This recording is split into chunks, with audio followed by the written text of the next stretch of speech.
I'm Rick. And I'm Dave. And we're live. This is like pure raw. This is raw. I don't expect anything good from this. Yes. Okay, so about the topic of humility versus confidence. Sometimes we are guilty. That's a great question. That's really good. I'm glad you came up with that. Thanks. It wasn't a question, though? Hey, I've got a question for for the you. comment. I mean, it was good. It was top notch, is what I'm trying to say. Thanks. That's awesome. What? Okay, so I'm playing off the humility versus. Oh, is that what you're doing? You see what I'm saying? Like, that was awesome. No, that's okay. I thought you were trying to boost my confidence. Exactly. So here's the question. Trying to push you over the top. Here's the question. Yes. Here's the question. The Best question topic ever. I think it's a great topic. The topic is humility versus confidence. Sometimes we're guilty of leaning into confidence too much, and sometimes we're guilty of leaning into humility too much, but both are needed. So sometimes we are so humble that we don't express the kind of leadership gravitas we need to express in order for people to take us seriously, and we miss the good opportunities, right? I didn't make that word up. That's a real word. I know the gravitas. That's a real word. It throws me here. Okay. This is Rick the wordsmith. Yeah. And then other times, though, we lean into confidence so much that what we project to others is that we're closed and we don't want help. And so people will pass us by because they kind of anticipate a rejection if they say, oh, I'll help you. So, one person might see us as kind of weak and yucky if we're too humble. And that same person may see us as just arrogant and proud and rejecting all forms of help, right? So we need both humility and confidence. Yeah. So can you think of an example of when you were either too humble or too self-confident, and how it did you wrong? Part of what we want to do is talk about what went well during the week. Okay, hold on. Wait a second. I have Tourette's. So if you hear me clearing my throat or blinking or something, you got to stop. We have to start all over again. I can't control it. I'm serious. So, and right now, because of the season change, my sinuses are unclogged, so it's triggering it. And I need to focus. So if I'm doing that, I can't edit that out if you're talking. Okay, so make sure I'm not spazzing. And then after I'm done spazzing, then let's go for it, okay? Yeah, got it? Yeah, so, it's hard to remember. I like to try to be in between. I like to try to have the right amount of confidence and the right amount of humility. Yeah. But, we want to talk about, what went well in the past week. And so for the past 6 weeks or so, I've been doing a major renovation on the house. Yeah. And I've got some decent skills when it comes to renovation and contracting.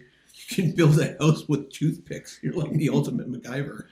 Well, I'm not quite there. No, right? You're there. No. But here's the thing, though. You built a whole second story in your house. Yes, but with hardly any help. I had lots of guidance and lots of input from my father-in-law, who has been in the construction business for a long time. Yeah.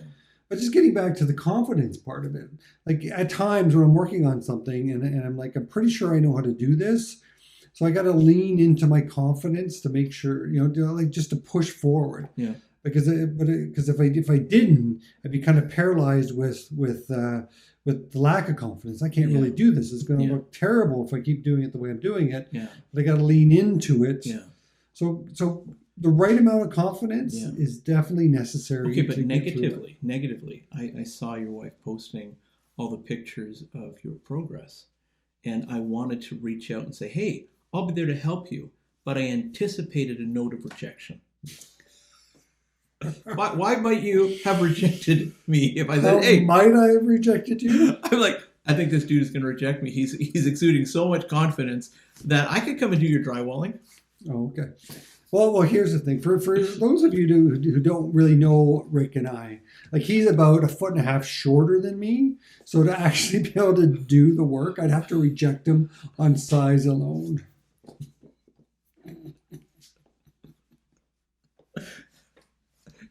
You're a jerk sometimes. You're just a jerk. Yeah. Okay, so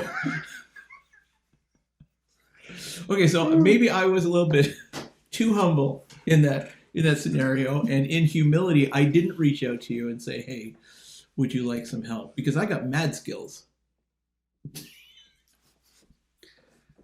Well, you know what? Well, I mean, the project. I mean, in all seriousness, working on the project, it may be a bigger project, but it's still a small enough project where too many. You can't really get too much or get help because there's not a lot of space. Yeah. You got to work in a certain area and stuff. But if you were to show up, I would definitely have welcomed some help. Yeah. And people, he's not a foot and a half shorter than me. I just like to bug him on that. Yeah, but you know what? I'm almost though.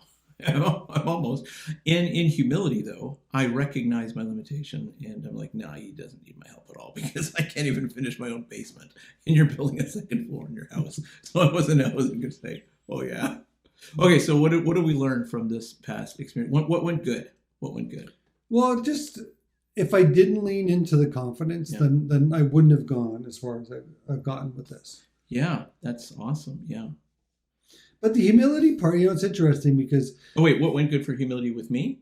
I didn't get in your way. That was good. I didn't offer to help. I didn't get in your way. Well, you know what, folks, he may have showed up, but I might not have seen him. I might have just looked over his head. But I know this is a vertically challenged day. I'm sorry about that. But to get back on track... What went bad? What went bad? The jokes are pretty bad. The jokes are horrible. So what went bad? What went bad this week? With your overconfidence. I don't know about the overconfidence, but what would Oh, you wouldn't call it overconfidence then. It was the right amount of self-confidence because you could do it. Did anything go bad about that? Okay, you know what? Here's the challenge with the confidence. Yeah. It puts expectations up, or I allow my confidence to exude into my expectations of other people. So when I do have my family helping me and they don't meet up to my expectations on what I thought I explained properly, doesn't get translated because I didn't actually explain it properly, then that's an overconfidence problem. Right. Thinking that my directions were clear enough and concise enough where they actually were not. Right. Right. And so what went badly with my lack of confidence, with my over humility, nothing got done in my basement this week. I mean, I was busy with school anyways, but my basement has been sitting there because I totally don't believe in my renovation skills. And so because of that, I am not really working at continuing my basement and staying. So I've got maybe too much humility there and no confidence. Well, maybe when it comes to renovation skills, but I mean, like you've dug right into the schooling and you've got the confidence that you can learn what it is that you need to learn. Yeah. When it actually comes to concrete stuff, though, not a concrete guy. I'm more of a thinker than a concrete guy. Well, I'm not big into the concrete, but framing and drywall, painting, flooring. So you're a concrete guy. Okay, so what did we learn? What did we learn? What did we learn? What did you learn with your positive and negative from confidence this week? Well, of course, the positive, as I mentioned, it helped me push through to get the projects done to where I wanted to get done. But the negative would be that I wasn't humble enough in my explanations on what my expectations were that it actually did cause some conflict in the house. Yeah. And that is totally on me. Yeah. So here's what I learned by your example. I learned that you just went for it and did it.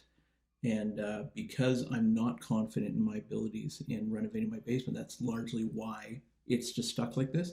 So I learned that I just got to suck it up and I just got to go for it, like you just went for it. So that was, I learned something. Okay, so this week, what will we do differently to make our lives 1% better from this lesson that we learned? Well, ironically, if we wouldn't be doing this, is this called a podcast? No, it's a video. It's a video cast? Well, just a video. It's just a video. It's going to go on YouTube. Okay, it's not a podcast. People, it's not a podcast. I think they know. If you can see me It's not just a podcast. Just making sure. They're skipping this part. They're skipping this part? Yeah. But this was very important. You've just bored them. This was the educational part of the whole video. You don't need to educate them on the difference between a video and a podcast. They're good. They know. Anyway, so if I wouldn't have spoke about this today, that 1% wouldn't have showed up. I would not have thought about the humility that I need to have in myself when I'm giving instructions to my family. Oh, let me just summarize that. I might say it differently, but this is what I heard from what you said. But then you're wrong. I said it right. That's yeah. So you had some problems this week with your family, did you? Okay, so I'm going to summarize and add to that. It sounds like what you're saying is that debriefing actually helped you learn a good lesson this week. And so it sounds like partly what you're saying is there is value in debriefing. So when we go through these moments of these heightened moments or negative moments, if we just lean into some kind of friend, just talk it out, then that'll alert us to how we can do things better and differently. Yeah. Well, for sure.